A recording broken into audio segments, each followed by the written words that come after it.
In this video, I explain how I diagnosed and resolved a P0300 Random Mass Multiple Cylinder Misfire detected error. The customer brought in their vehicle with the check engine light on.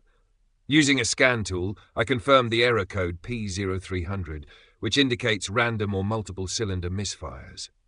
To pinpoint the problem, I monitored live data on the scan tool and identified one specific cylinder misfiring. To investigate further, I connected a spark tester to the ignition coil for the misfiring cylinder, cranked the engine, and discovered the ignition coil was not producing a spark. I disconnected the ignition coil connector and visually inspected the connector and terminals for signs of damage or corrosion, but found none.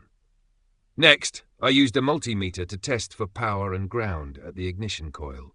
Both power and ground were confirmed as present, eliminating a wiring issue. To test the ignition coil control circuit, I clipped a test light to the battery positive terminal, cranked the engine, and probed the ignition coil control circuit terminal.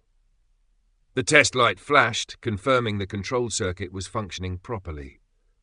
Based on these results, I determined the ignition coil itself was faulty. I replaced the ignition coil with a new one, cleared the error codes, and performed a road test to ensure the repair was successful. The vehicle operated properly, the check engine light remained off, and no fault codes returned. This video provides a step-by-step guide to diagnosing and fixing a P0300 Random Multiple Cylinder Misfire detected error caused by a faulty ignition coil. If you're dealing with a similar issue, this process can help you efficiently resolve it.